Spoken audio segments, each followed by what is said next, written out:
welcome more Indian students who choose to come to Australia to study, and we welcome more of them to come to branch campuses, which will be right here.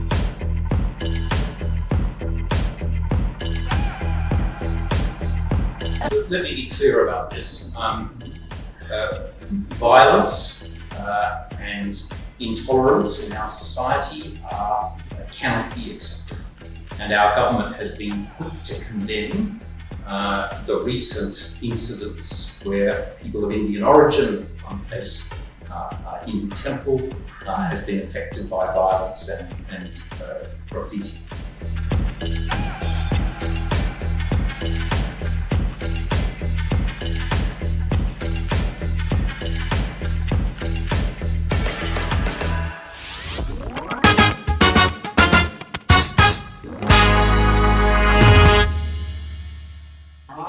Hello. Hi, Pranay. How are you? I'm Welcome good. back. How about you, Ambassador? Very, very Thank well. you so much for doing this, inviting us to your home. It'd be lovely just to have a glimpse of what your experience has been and how a High Commissioner, an envoy of Australia to India, lives in Delhi. Okay, Let's do it. come in. Yes. So talk us through the house, because there's an architectural history to this house as well. There's an architectural history, but this is also a part of Australian diplomatic history. So this is Australia's first purpose-built ambassador's residence in the world. Oh. 1958, my predecessors saw that India-Australian relations had a long way to go and that we needed to have a major footprint here in Delhi. Okay. So this house, designed by famous American architect Joseph Stein, and where we are, opposite the Americans that way, opposite the British that way, diagonally opposite the Chinese, we wanted to be right at the epicenter of Delhi diplomacy. And so this And global diplomacy. See, Indeed. you have the British, Yes. you have the Americans, and you have the Yes. Chinese. So the investment of a house designed by Joseph Stein, which now, 65 years later, works as well as it ever did as an ambassador's home. Both as a charming place to live, but a great place to entertain and receive very senior Indian guests. It's a lovely Nice. place. You have a huge expanse. You have peacocks every morning waking you up, and the kind of space that one of the High Commissioner's And residence. Gita, what that a you've fine seen. morning. Yes, what Yeah. a lovely day Bright morning on August month. to be here and see what every High Commissioner brings to the table. So let's see what he brings to this residence, because we've seen the residence change. You have not, but we're giving you a glimpse of how the residence changes and what has the High Commissioner Philip Green. And High Commissioner, how long you have been I've been in here this for- space? Next week, 2 years. Oh, so wonderful. I'm coming around to my anniversary. Wonderful. Second Second Second anniversary. anniversary, Sorry. exactly. Okay, so can you take us through? Yeah, sure. So what we have done is to focus primarily on contemporary Australian photography. I could have done a whole lot of different things with painting and whatever, and let's look at this item here. So this is by an Australian artist by the name of Tamara Dean. This is one of my and Susan's works. It's a child in the water, and I think the viewer is uncertain exactly what is going on. Tamara says that this is an image of birth, and it's in fact a photograph of her own son. Oh. But it has a slightly haunting character. Yes. And many visitors are intrigued by what exactly is going on in this picture. Oh, lovely. Wonderful. So why photography only? Because you could have done a lot with the kind of art Australia. And if I may has. add, do you have a personal interest in photography? Well, Yeah. not behind the camera, no, but in front of the image, yes. Okay. So look, we want to send an image of Australia that is contemporary and perhaps edgy and funky. And so the best way to do that is by modern works that speak of the edgy and contemporary character of Australia. And so photographic works, or it also, if you focus on photography, you create a unity amongst the works. And so the viewer isn't seeing half a dozen different styles, they're seeing one thing. With a burst Sure. of color, I can, may I add, because look at this piece over here. What? Yeah. No, so this is our centrepiece, and we're very proud of. This is a work by an Australian Indigenous artist called Christian Thompson. Okay. So we're focusing very heavily on indigeneity in our diplomacy. That's very important to us. Indigenous people in Australia are the longest continuous culture of all time. They've been on the planet for 65,000 years. All of the flora is Australia, and that's actually Christian in the middle, or Dr. Thompson, I should call him. He's an Indigenous Australian man. He's a graduate of Oxford University. He's a major critic and opinion former in our art and culture scene. I think you're dead right to focus on the fact that these are Indigenous flora because I think he's playing here with the concept of the native species and the native individual. Wow, it's We beautiful. will talk about that, when we get into the conversation of the domestic front in Australia and all of that. Here we're looking at artwork of contemporary dance forms, I suppose. It's like a Is it? synchronization. Or human beings forming patterns that resemble nature. And that's a bit like this is a little more fun. It's a slightly funky thing. Yes. Gita, can I show you this wow. item? This is a piece of statuary, obviously called Camp Dog. So in the Australian outback, Indigenous people, non-Indigenous people might stop, have a campfire, and there would classically be a dog. And this is a piece of camp dog. Indigenous work. Another little bit of fun, but also, a serious work by And lovely Australian piece, Indigenous, lovely piece. Yes. Indigenous And may I know the people. name of the artist here? It's Like Lara sculpture? Yarankula, I think. Okay. That's right. Lovely.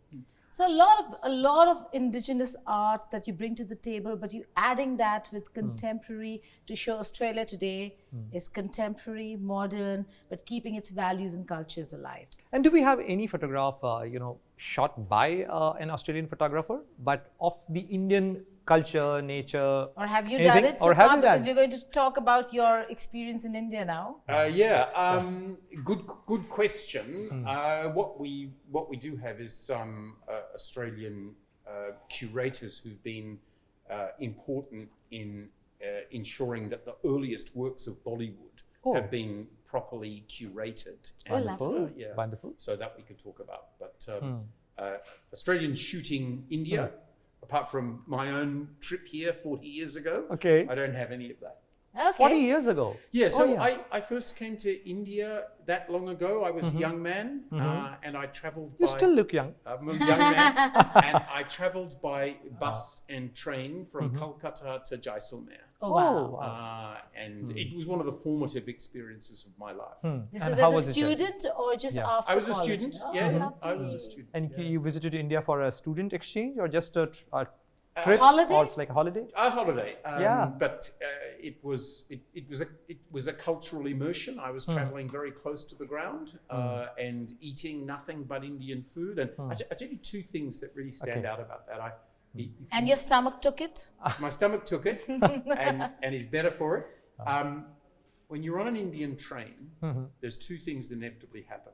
Okay. Firstly, someone will offer you food, and that's Yes. typically an Indian Yes. woman. Indian woman. Yes. And then there will be a conversation about cricket. Yes. Oh, yes. And And so especially those- when you're traveling with an Australian. That's a must thing. Yes. Yeah. So that was that, and so that was a wonderful introduction to the hospitality of this society.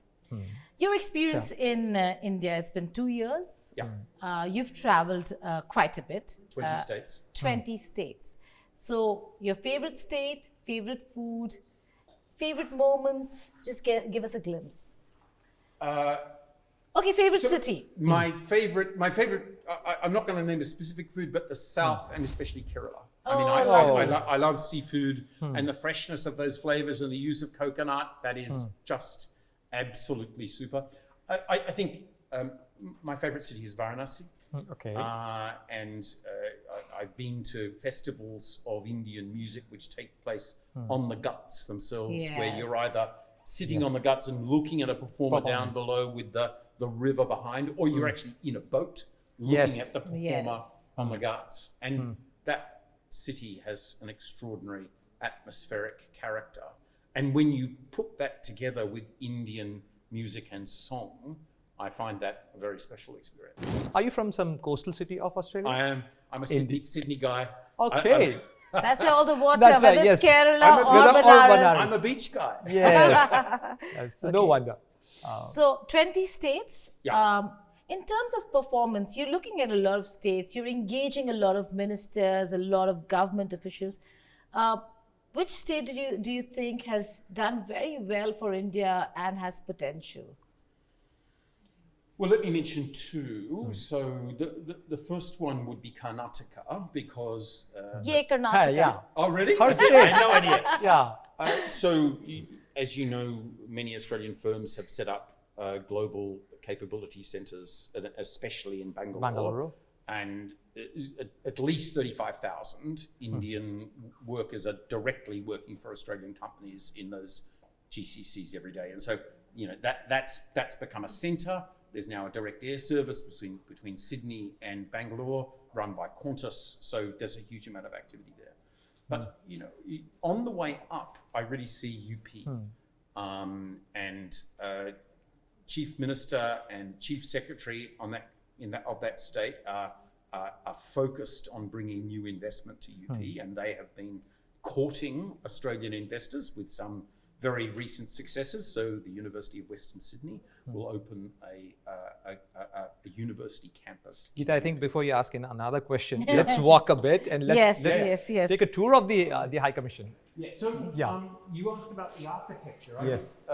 The key thing about the architecture of this place is it blends classic mid-century modernism with very straight lines. Yes.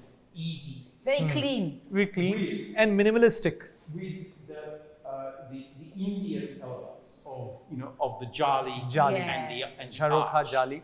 Yes. So I think that makes a wonderful combination of the simplicity of mid-century modernism with the ornamentation of Indian architecture. In terms of a slice of Indian culture that you'd like to take back, what is it that you think you'd like to take back to Australia? What is it that really touched you? That an experience over here that you will remember forever? Well, it's about whether it's this time around or even as a student. It's about the vibrancy of Indian culture, and it doesn't really matter whether it's dance or song or food or life on the streets. This is a place where there is always something happening, when I go back to Australia, I love my country, but I fear that it may seem a little tame by comparison. I mean, the other thing that is very special about this society is the quality of thinking and the articulacy of Indians. So I know that something that I will miss whenever this assignment ends is the wide range of truly thoughtful people who I get to engage with, often with perspectives different from mine. That's good. That challenges you and makes you think. As that truly is one of the things I love about this country. Okay. The High Commissioner is not just showing us around, showing us the house. We'll see what else is there to see. There's a lovely place. Yes, there are a lot of other pictures, Geeta. That he normally uses to host us or people over here. We've come to the High Commission quite often, but he's also doing a very special thing for us today, and that is cooking. Yeah.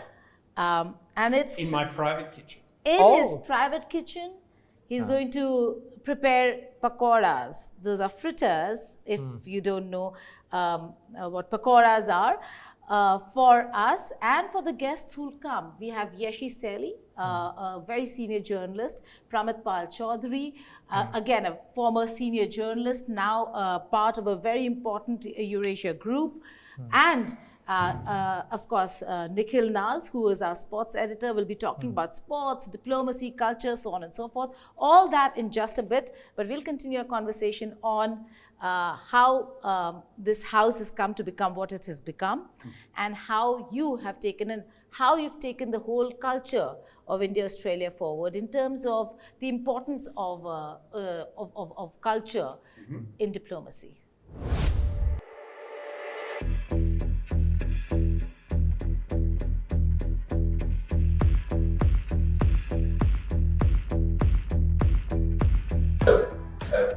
We welcome more Indian students who choose to come to Australia for study, and we welcome more of them to come to branch campuses, which will be right here.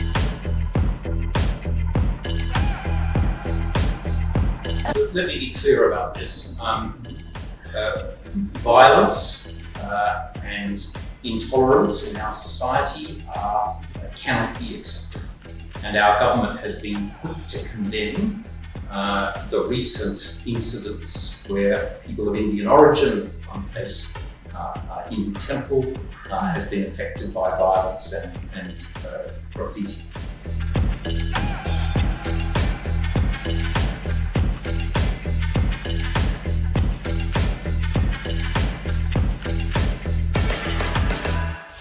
Let's go upstairs to his private kitchen, which is where we are going to have him cook for us. My very own pakoras. So, What could possibly go wrong?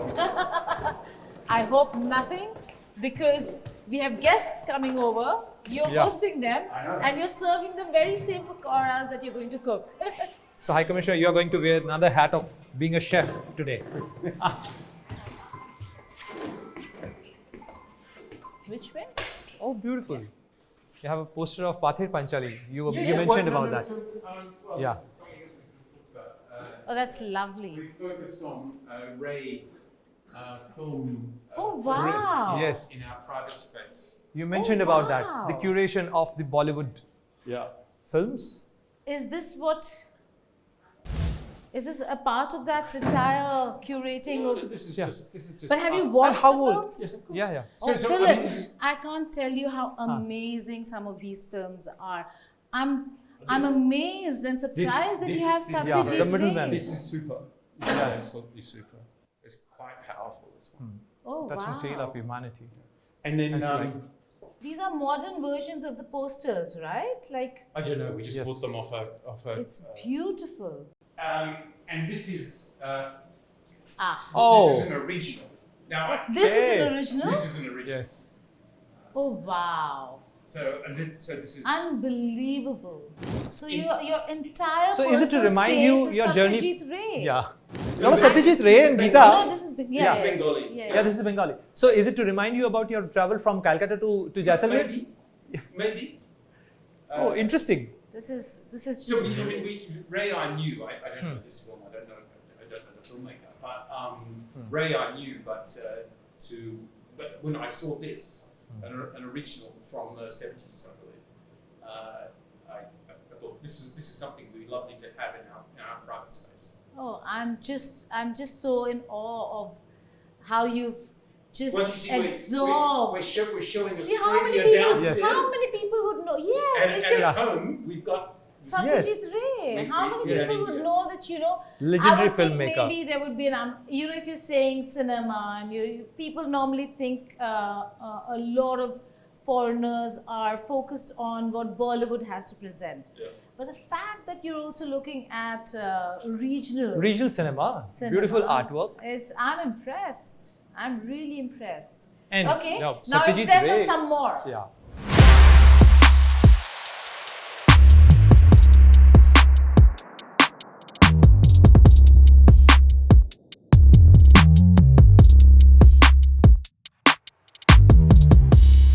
High Commissioner, how often do you cook? 3-4 times a week. Oh, So we would entertain or be out 3 or 4 times a week, and then but when we are not, Susan and I, this kitchen is the way in which we relax and enjoy ourselves.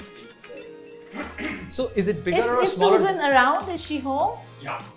And we'd like to meet her because I'm so impressed with how your home front I don't know whether that'll be looks on like. camera, but why don't you go and ask her? She's in the scope. And No, High Commissioner, I will just meet her after. You know her? Yeah. yes. I've met her Yeah. on one of the occasions. You know yeah. she's the professor professor of law at London School of Economics. Yes. She comes and goes. When the initial few events that you hosted, or dinners or evenings that you hosted, she was in one of them. Yeah, great. Yeah. And High Commissioner, is this kitchen bigger or smaller than your kitchen at home? About the same. About the same. Okay, it's interesting. Lovely Okay, balcony here. Everything, Yeah. of course. There's this is the High Commissioner's residence, and what a lovely view! What a lovely, space to have your own private kitchen. Now let's do some Pakoras. tests. Yes. So what do we have? What we've got here. Oh, we have potatoes, Okay. broccoli and onion. Now And that's the batter. that's the batter. Let's just बेसन के पकोड़े बन रहे हैं यहाँ. let's just Yes. do a test. बरसात का मौसम और बेसन के पकौड़े. हाँ.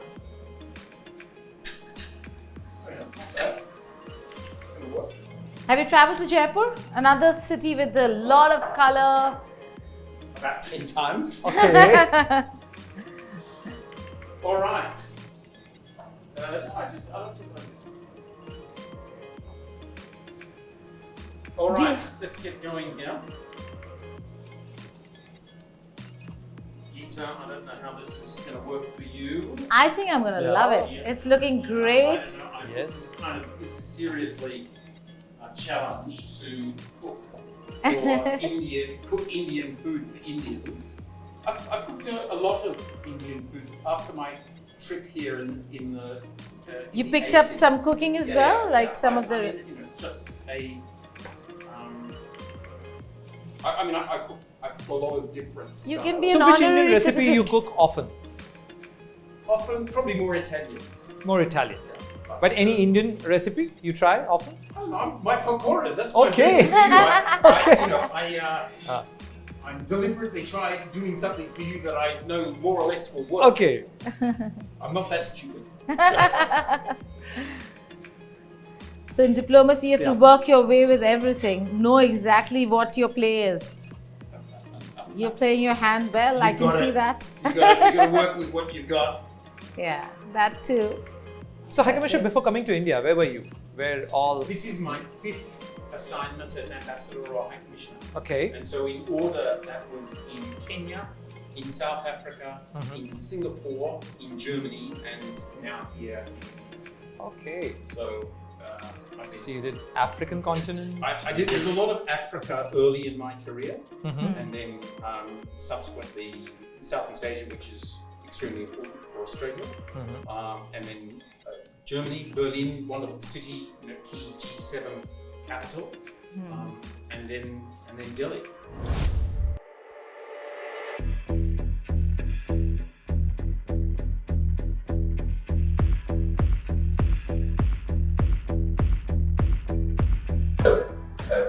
We welcome more Indian students who choose to come to Australia to study, and we welcome more of them to come to branch campuses, which will be right here.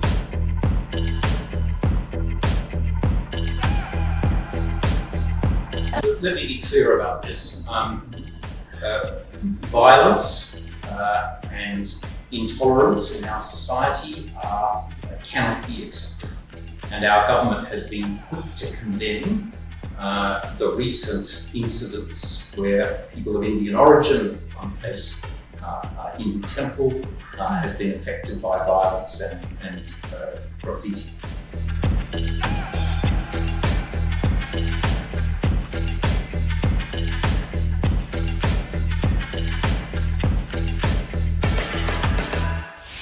And now we are here at the round table discussing Australia-India relations, but also much more than that. And joining us are experts from the field. We have Pramit Pal Chaudhary, who's joining us. He's South Asia Practice Head, Eurasia Group. Yeshi Seli, who is Consulting Editor, Business India. Nikhil Naz, Sports Editor, India Today Group. Pranay Upadhyay, Deputy Editor, and myself over here. We'll begin with Pakoras have also joined. and the pakoras have joined us that the High Commissioner just prepared for us. So we'll enjoy a nice conversation over pakoras, coffee and chai. Yeshi, you can start off the conversation if you wish. So tariffs is the biggest point of discussion right now in India. You know that the US has slammed 50% tariffs, and on the in a stark contrast, the tariffs between India and Australia are absolutely low. I think from January of next year we'll have zero tariffs for Australian products. What's your take on it? Do you think that this is the way forward for the world to facilitate bilateral or multilateral trade partnerships? What would you like to say? And I have a second small question, if I'm allowed to ask. Of course. Is the Quad Summit happening this year, and when do you think it's likely? On the tariff issue, Commissioner, if I may add a point that does Australian market has an appetite to take the more Indian exports? Well, look, the answer to all those questions is yes. First of all, Australia profoundly believes in free trade. Tariffs are a tax on consumers, and they cause inflation and they reduce growth. So for us, with our key trading partners, and not least with India, we have a strong ambition to further reduce tariffs. So you're right, under our ECTA agreement, Australian tariffs for all Indian goods entering Australia will be zero from next year. Right. And Indian tariffs are also reduced for Australian exporters, but we think we can do more. ECTA is producing big results, but the second round of our free trade agreement, CICA, is what we're discussing at the moment. And that can help in all the ways in which the Australian and Indian economies are complementary.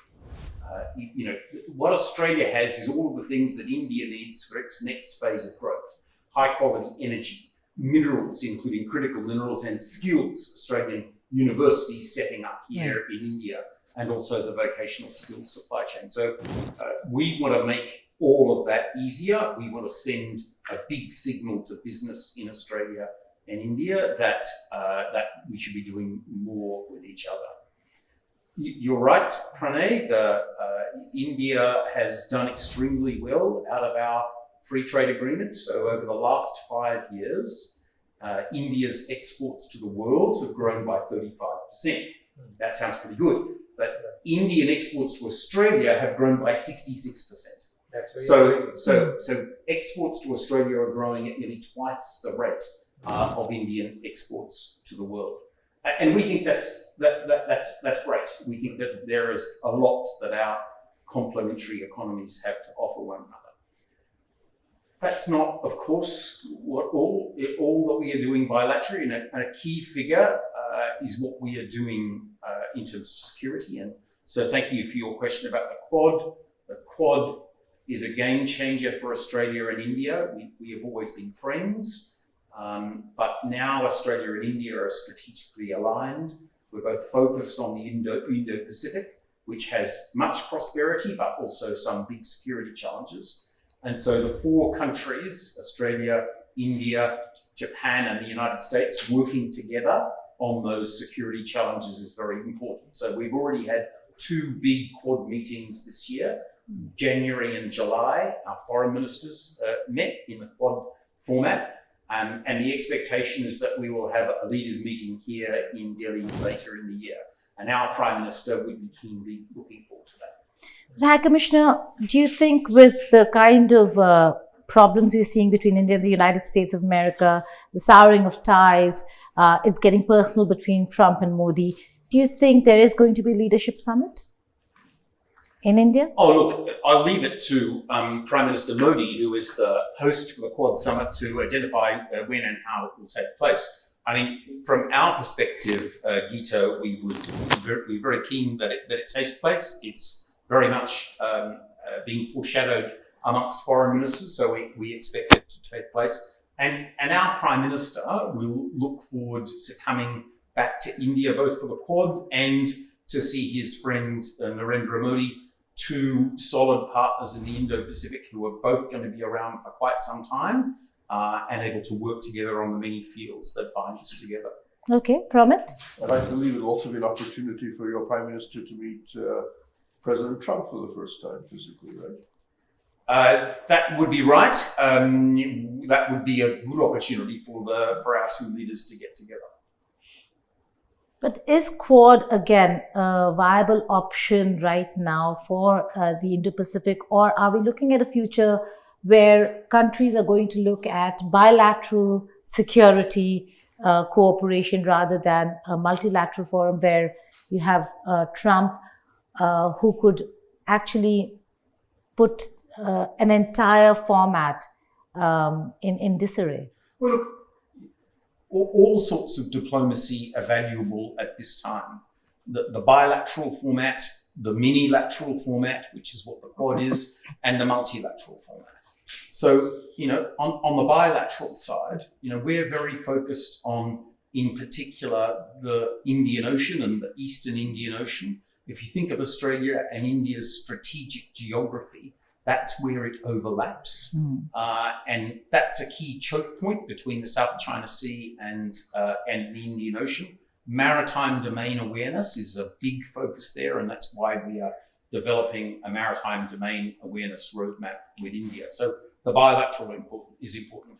The minilateral is important because that allows 4 major democracies of the Indo-Pacific to come together and say there are some things that we stand for and there's things that we stand against. We're very much for free and open access, for freedom of navigation. We stand against coercion of all sorts. And we stand for the sovereignty of individual nations. So those 4 democracies standing together, as they have already twice this year, to say that that's important, we will be there.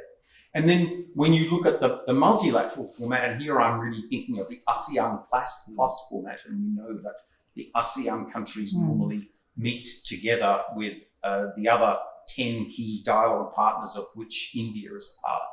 That brings together a large constellation of partners who can deal with some of the challenges that we're looking for. So all of these formats will be important. But High Commissioner, for any arrangement to work, you need a policy predictability. And what's happening currently regarding the AUKUS, Australia, UK, US arrangement, in that US has indicated that they are going to review this partnership. And at a time, Australia and UK have forged a 50-year-long green-long treaty. So how do you see this arrangement? Quad is not very old arrangement, but now there are questions of doubt about the Quad, whether the summit will happen or not. AUKUS promoted by the United States, but now they are reviewing it. Well, you talk about predictability. I think, frankly, it was predictable that Mr. Trump would choose to review AUKUS. That's natural. He's a president who, on the face of it, was clearly going to do things differently. AUKUS is a very big deal, and so it would make sense for a new US administration to take a look at it. We're not worried about that. We think that the AUKUS arrangement stands well, and we think it will stand the test of scrutiny, and scrutiny is a good thing. But on this question of reliability and predictability, I think this is really important because this is where Australia wants to project itself at this moment. We are a stable, reliable, supportive and constructive face in our region. And this is a key message that we're giving to the states of ASEAN, and it's a key message that we're giving to India. In a world which is becoming more unpredictable, Australia is a face of stability and will be an earnest friend of India going forward. Well, when it comes to predictability, diplomacy has various aspects. One certainly would be, and the predictables between Australia and India would be culture, sports, Nikhil, Ved, people to people. He's one in our team who's actually traveled a lot to Australia.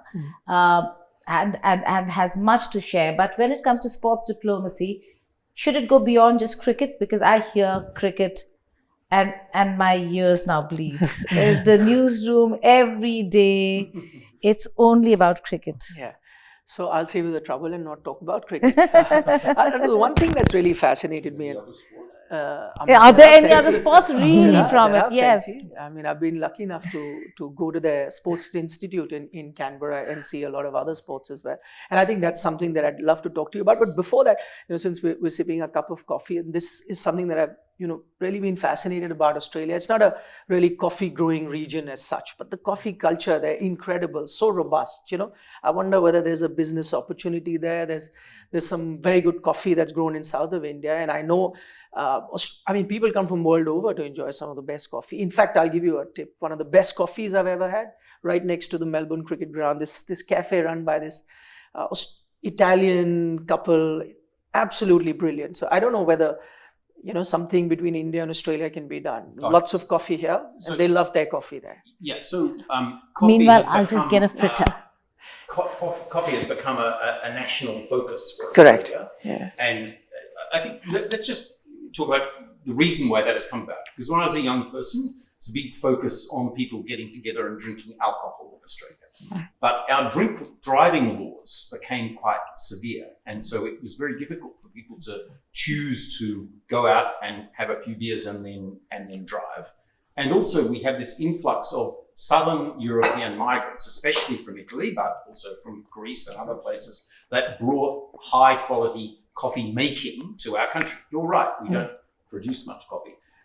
You're also right. I think there's a huge potential supply chain here from great producers in places like Karnataka to produce good coffee. But it's going to have to be the best, because one thing about my country, we have become coffee snobs. You have, yes. It is very.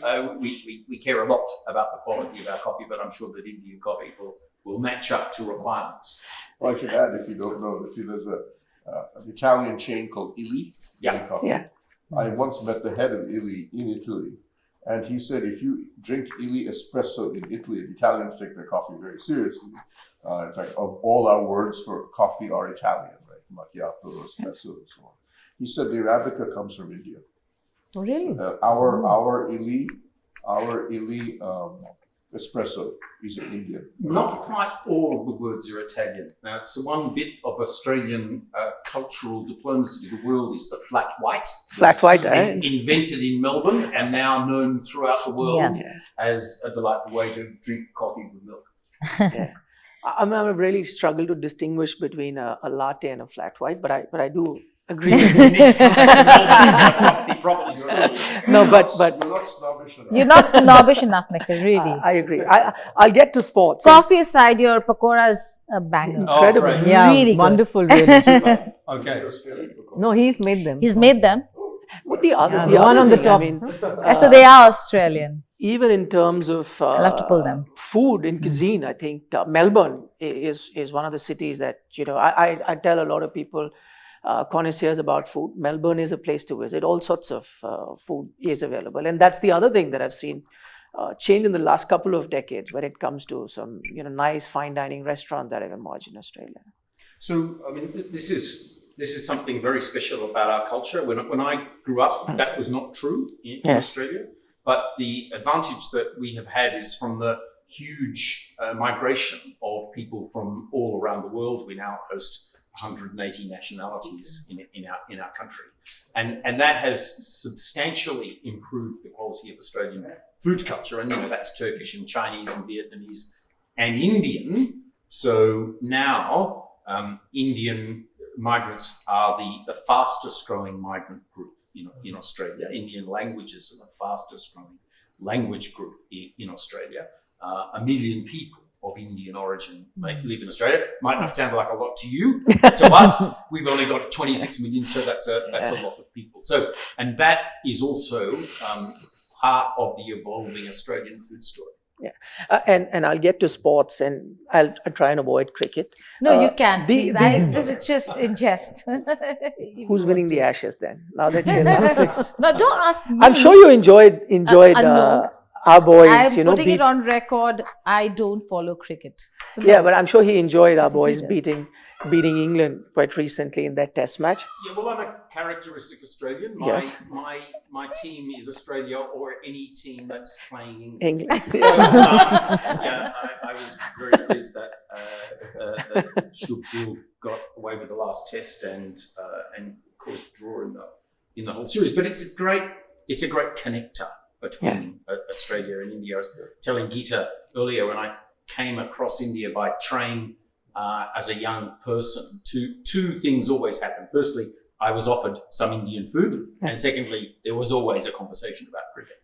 Yeah. But So who's winning the action? I really do want to broaden the conversation beyond cricket, because Australia will be hosting the Olympic Games in 2032. Yes. And India has its hand up for Olympic Games. India has its hand up for a Commonwealth Games, and there's maybe even an Asian Games in there.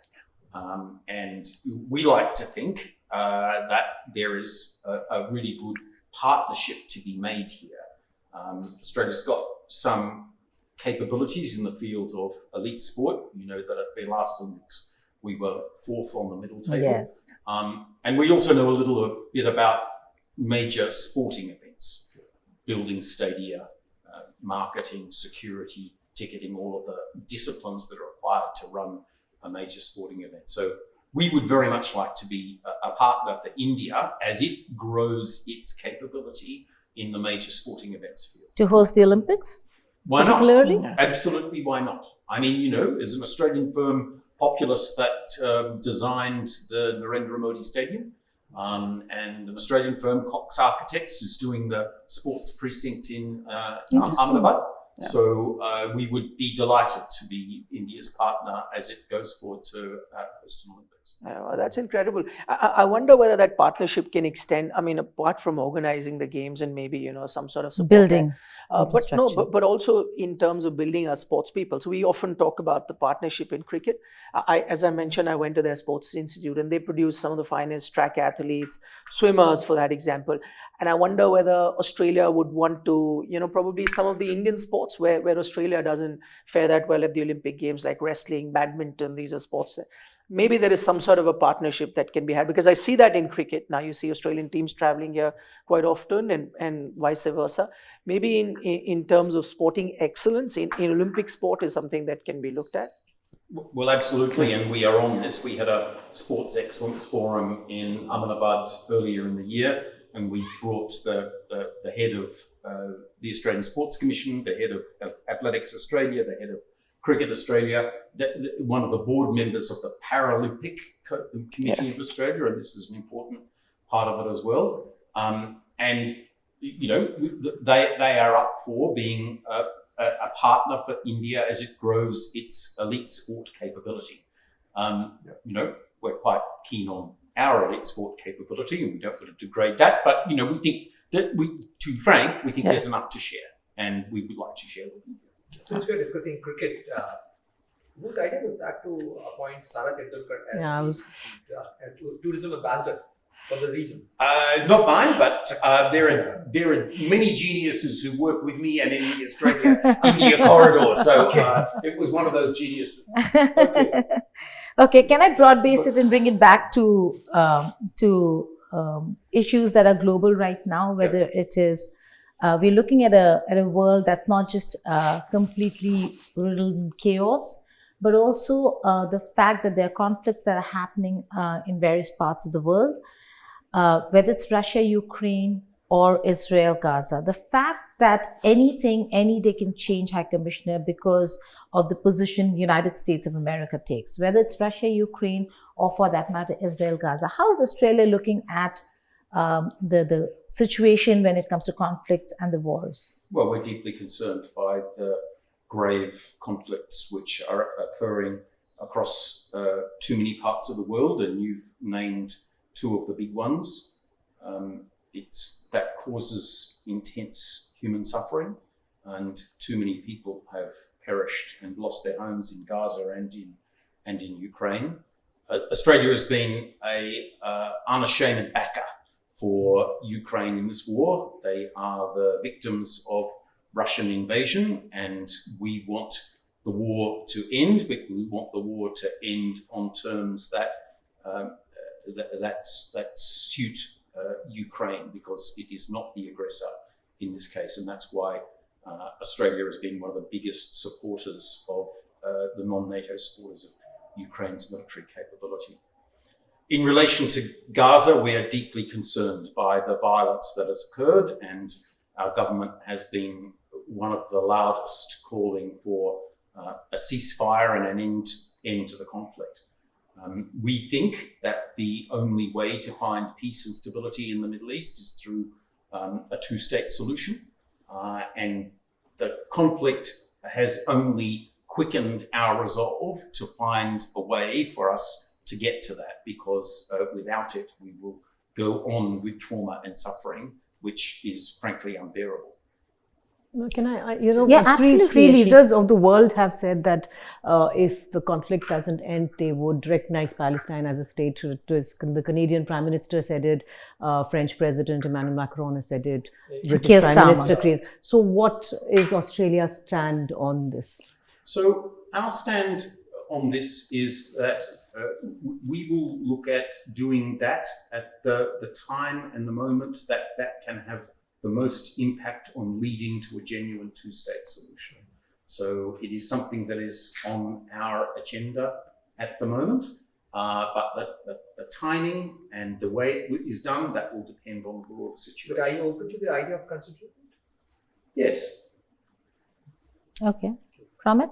I mean, it's not really a policy as far as India is concerned. We recognized Palestine in 1982, and there's a full-fledged Palestinian embassy in not very far from here, in fact. Yes. We even have an aid program, but we do not, of course, recognize Hamas as a Yes. legitimate body. We recognize a Palestinian Authority. But the key point, I think, is that while the two conflicts that have been mentioned get the most amount of Western focus, the fact is there are other conflicts which basically go under the radar. And among them is Myanmar. Myanmar is in fact bloodier than Gaza by a wide stretch. Probably now over 200,000 people have died in that war. And it's a war that is now spreading into India, into Manipur. It's spreading into Yunnan province, into China. It's proving to be a complete failure on ASEAN's part. They have no idea what to do about it. In fact, they've had their own little war in Thailand and Cambodia. Something popped up again. But Myanmar is in our neighborhood, if you wish. It's a genuine major conflict. That's one of the areas I'm wondering if there's something India and Australia could do. Well, we would be open to solutions that would bring an end to the violence in Myanmar and also restore real democracy. That's been an issue of great concern for us. I mean, I admire your forthright approach to things, Pramit, but I don't always agree with you. We're strongly supportive of ASEAN's 5-point plan. Frankly, without the ballast of ASEAN, we won't be able to get to the bottom of the Myanmar crisis. But from our viewpoint here, my mission in Delhi and our people in Kolkata, we are watching very closely and reporting heavily on the conflict in Myanmar as it affects India. And this is an area which we and the Indian government are in close touch. We would always be open to working with India to find some way forward in Myanmar, because this is a grave concern to us that a major neighbour has lost its democracy, and there is fighting which, as you rightly say, is causing many, many deaths. High Commissioner, I want you to share your thoughts on the community issue, because as you rightly pointed out, that Indian community is the fastest growing community in Australia. Around 1 million Indian origin people are there in Australia. But the increasing number of hate crimes, racial crimes, or even the factor of anti-India elements finding a safe haven in Australia, the Khalistanis or separatists or anti-India elements. How do you see this problem becoming an irritant in India-Australia relationship, and how both countries are trying to work out a solution for it? Well, let me be clear about this. Violence and intolerance in our society cannot be accepted. And our government has been quick to condemn the recent incidents where people of Indian origin, one case, a Hindu temple, has been affected by violence and graffiti. Our police authorities have been alert in responding to those issues, and we have redoubled our effort to make sure that people of all sorts, but particularly people of Indian origin, feel safe in our country. I mean, the tragic reality is that in Australia, as in many other parts of the world, there is violence, and there is racial hatred. I think it's a tiny minority of Australia, but it exists there. It isn't part of our fundamental culture, and we decry these incidents. No, as a government representative, this is a very stated position of Australian authorities. But as far as the outcome of the investigations are concerned, we have seen people of Indian origin have complained that most of these perpetrators, they get away with either minor fines, there is no deterrent action, and the problem remains there. So, looking at the long-term solution of it, or looking at the long-term action, or at least making a credible deterrent there. Oh, look, Australia's a very peaceable, friendly, warm, and not violent society. And, of all the places that you go in the world and feel safest, Australia would be in the top half dozen. So, of course, there is crime, and occasionally that affects people of Indian origin, and we decry that and we work hard against it. But we should understand that overwhelmingly, Australia is one of the most welcoming places in the world and one of the safest. No doubt about that. Nikhil, would you add? It is. With the exception of a rugby field. Yeah. Very shy. The Indians mainly stay out of the rugby field. They must be on the cricket field. But is there? Do you feel it when you travel and you're meeting these Pakistanis, Indians, the whole lot of it in Australia? I do. In fact, that's a common ground that we have with Australians. I was on a holiday in Bali very recently, and you know how many Australian tourists turn up there. So I connected. Usually in the bar, you'll find mostly Australians. You connect over a glass of beer. The only thing that I was surprised to notice there. So because he mentions rugby, and so there's that World Test Championship final that was happening, and that pub has multiple television screens and only Aussies in the bar. I'm the only non-Aussie. None of them are watching the WTC final. They're all watching the Aussie rule game that is happening, multiple games that are happening, all of them, yeah. And then I had to the only Indian there who's wanting to watch Australia play South Africa in cricket. And then I got one little TV in one corner, and then I had this old couple come and join me. But otherwise, Aussie rules, We're a multi-sport nation. Rugby league, rugby union, Australian rules. The round ball, football is huge in our country. Netball, largest participation sport in Australia, I think, last time I looked. So, cricket's important, but it's one of many gods that we have. Yeah. Is there any sport that you think you'd want to bring to India other than the ones that Aussie rules is a good choice. Yeah. I think we got enough sports. But what is interesting is the Indian sports that are going to Australia. Really? Yeah, kabaddi. Kabaddi, yes. Is now being, course. and I was delighted to welcome the Australian national kabaddi team to the international championship here. Yes. And there's thriving leagues associated with kabaddi. Obviously, mostly people of Indian origin who are playing that. But some non-Indian Australians as well, and that's great. That's really Well, the other country that plays it is Iran. Yes. Yes. About almost 10% of all of the professional So the kabaddi two- players in India are Iranian. The two important sports that India and Iran really excel: weightlifting, right, and Yeah. kabaddi. Correct. Two, right? Yeah. Wrestling too. Iranians are very good with Yeah, weightlifting and Greco-Roman, wrestling. I think, yeah. Yeah. But you know what, kind of on the sports, I'll just add that what we're now seeing is a professionalization of Indian sports across all horizons. And things like the Olympic Gold Quest. Yes. Rosquita was one of the people I met recently, and describing how they've actually introduced a lot of professional scientific management structures into getting Olympic gold medalists or silver medalists in India. And Australia obviously is one of the world leaders, if not the world leaders, in sports management, sports science. So it's an obvious thing to do. I was talking to another friend of mine who was in Switzerland, and he said, something like 50 of the world's international sporting federations are stationed in Switzerland for whatever strange reason. He said, whenever you walk around there and you talk to them, the topic that almost all of them ask is India. How do we get our sports to expand? Because it's the obvious next big frontier.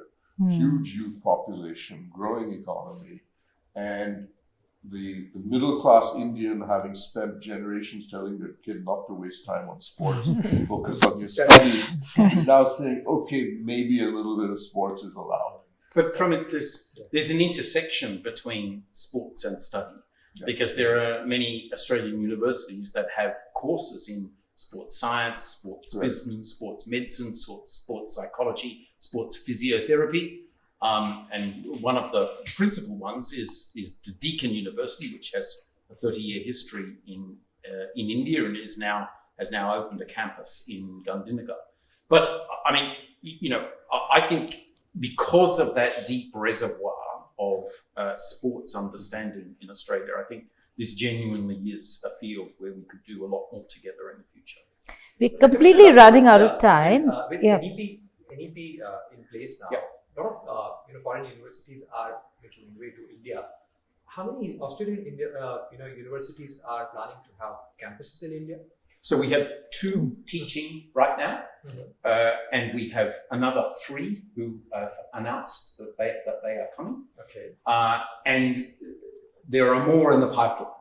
So I'm very confident that there will be a considerably larger number of Australian universities teaching right here in India in the future. And this is good for the Indian family and the Indian student because it gives them choice. Yes.